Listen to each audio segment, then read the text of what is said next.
नमस्कार दोस्तों, आज हम विज्ञान के कुछ महत्वपूर्ण क्वेश्चन लेके आए हैं। तो चलिए क्वेश्चन शुरू करते हैं। हाइड्रोकार्बन है, इसके ऑप्शन है हाइड्रोजन व कार्बन के यौगिक, हाइड्रोजन ऑक्सीजन व कार्बन के यौगिक। ऑप्शन सी हाइड्रोजन व कार्बन के बीच विद्युत संयोजी बंध से बने यौगिक। उपयुक्त में से कोई नहीं। इस क्वेश्चन का सही answer option number A, hydrogen व कार्बन के यौगिक। अगला क्वेश्चन,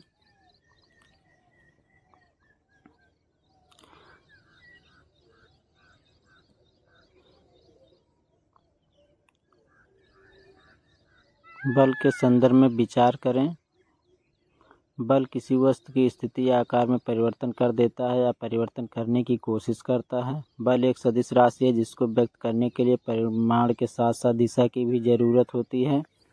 इसके ऑप्शन हैं केवल कथन एक सही है, केवल कथन दो सही है, एक और दो दोनों सही है। उपयुक्त में से कोई नहीं।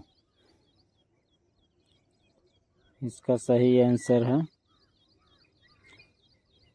ऑप्शन नंबर सी, एक और दो दोनों सही है। अगला क्वेश्चन,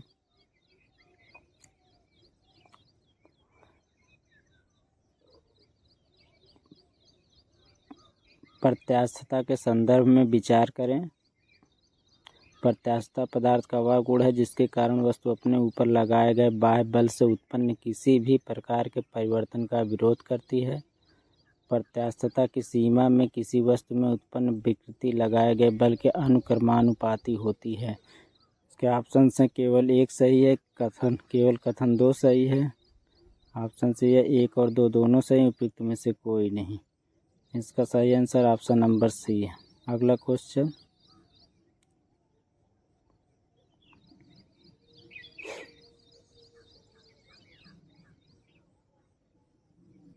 न्यूटन के गति के प्रथम नियम के संदर्भ में विचार करें।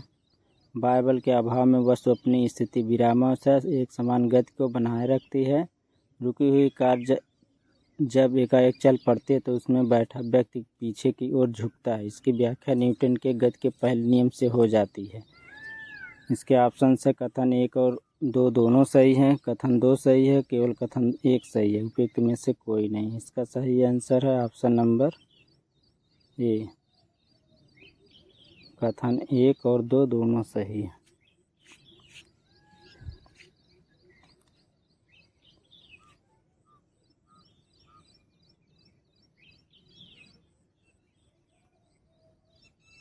अगला क्वेश्चन,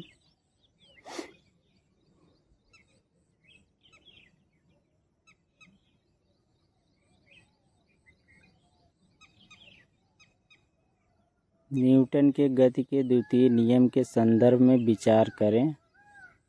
जब किसी वस्तु पर बाह्य बल लगाया जाता है तो वस्तु बल की दिशा में त्वरित होती है। उत्पन्न त्वरण आरोपित बल के समानुपाती होता है। गति का दूसरा नियम पहले नियम से पूर्णतः स्वतंत्र है। इसके ऑप्शन हैं केवल कथन एक और दो सही है। यही इसका सही आंसर है। अगला क्वेश्चन, जड़त्व के संदर्भ में विचार करें। जड़त्व पदार्थ का वह गुण है जिसके द्वारा वह अपनी स्थिति में परिवर्तन का विरोध करती है। किसी वस्तु का भार उसके जड़त्व की माप होती है। इसके ऑप्शन हैं केवल कथन एक सही है, केवल कथन दो सही है, एक और दो दोनों सही है। उपयुक्त में से कोई नहीं। इसका सही आंसर है ऑप्शन नंबर ए, केवल कथन एक सही है। अगला क्वेश्चन,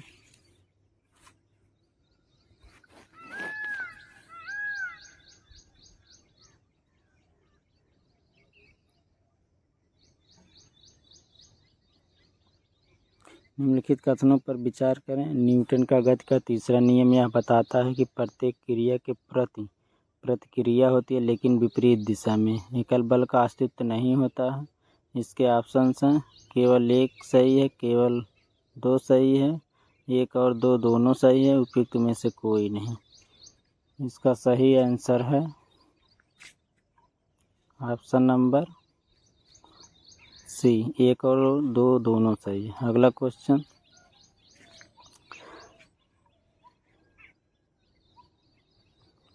संवेग के संदर्भ में विचार करें। किसी गतिमान वस्तु का संवेग उसके द्रव्यमान व वेग का गुणनफल होता है।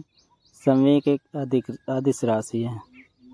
इसके ऑप्शन से केवल कथन 1 सही है, केवल कथन 2 सही है, 1 और 2 दोनों कथन सही हैं, उपयुक्त में से कोई नहीं। इसका सही आंसर है ऑप्शन नंबर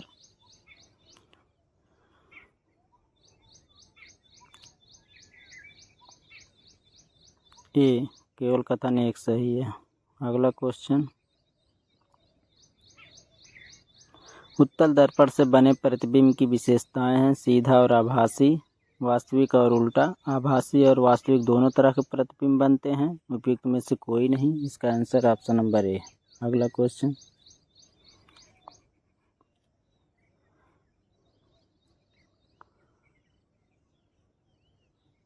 आँख, कान व दांत के डॉक्टरों द्वारा किस दर्पण का प्रयोग किया जाता है? समतल दर्पण, अवतल दर्पण, उत्तल दर्पण, उपयुक्त में से कोई नहीं। इसका सही आंसर ऑप्शन नंबर बी, अवतल दर्पण।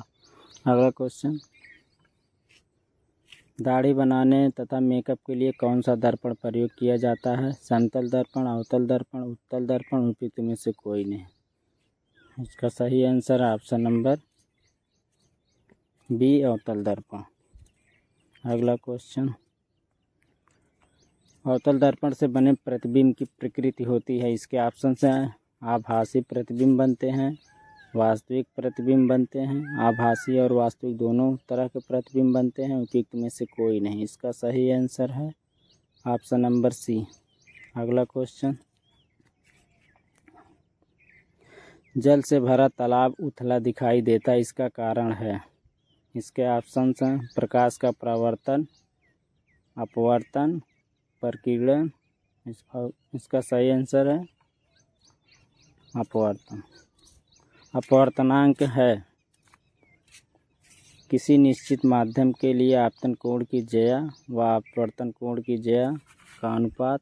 ऑप्शन बी, अपवर्तन कोण की ज्या तथा आपतन कोण की ज्या का अनुपात। ऑप्शन सी, आपतन कोण की ज्या व अपवर्तन कोण की ज्या का अनुपात। ऑप्शन डी, उपयुक्त में से कोई नहीं। इसका सही आंसर है ऑप्शन नंबर ए। अगला क्वेश्चन,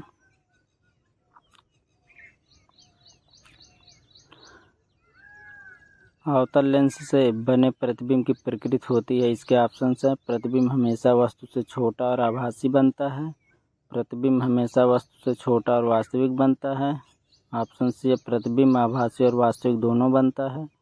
ऑप्शन डी, उपयुक्त में से कोई नहीं। इसका सही आंसर है ऑप्शन नंबर ए। अगला क्वेश्चन, उत्तल व अवतल लेंस के संदर्भ में विचार करें। ऑप्शन ए, उत्तल लेंस अभिसारी लेंस होता है जबकि अवतल लेंस अपसारी लेंस होता है। उत्तल लेंस अपसारी होता है जबकि अवतल लेंस अभिसारी होता है। ऑप्शन सी, अभिसारी और अपसारी होना लेंस का विभेदक लक्षण नहीं है। ऑप्शन डी, उपयुक्त में से कोई नहीं। और इस क्वेश्चन का सही आंसर है ऑप्शन नंबर ए। अगला क्वेश्चन,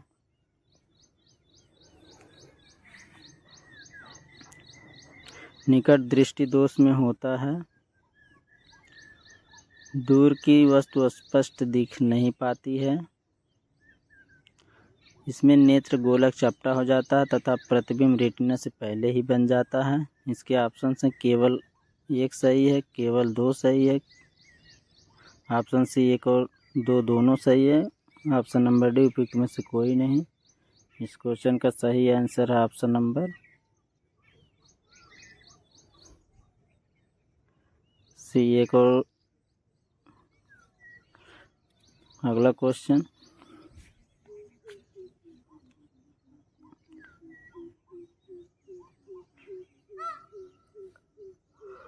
परमाणु के संदर्भ में विचार करें। इलेक्ट्रॉन, प्रोटॉन व न्यूट्रॉन परमाणु के 3 मूल कण हैं। प्रोटॉन व न्यूट्रॉन नाभिक में होते हैं तथा परमाणु द्रव्यमान के उत्तरदायी होते हैं। परमाणु में इलेक्ट्रॉन व प्रोटॉन की संख्या समान होती है अतः परमाणु उदासीन होता है।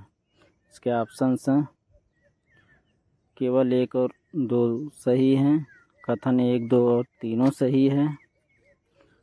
ऑप्शन सी है केवल 1 और 3 सही है। इस क्वेश्चन का सही आंसर ऑप्शन नंबर बी है। अगला क्वेश्चन,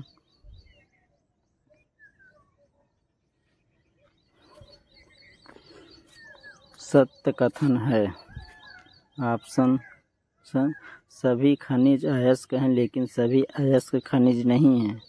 सभी अयस्क खनिज हैं लेकिन सभी खनिज अयस्क नहीं हैं। खनिज व अयस्क परस्पर संबंधित नहीं हैं। ऑप्शन डी है उपयुक्त में से कोई नहीं। इस क्वेश्चन का सही आंसर है ऑप्शन नंबर बी। अगला क्वेश्चन, कौन सी धातु खनिज भारत में नहीं पाई जाती है? इसके ऑप्शन हैं सोना, प्लेटिनम, तांबा, अब्रक। इस क्वेश्चन का सही आंसर है ऑप्शन नंबर बी। तो आज का क्वेश्चन यहीं पर होता है समाप्त। मिलते हैं नेक्स्ट वीडियो में।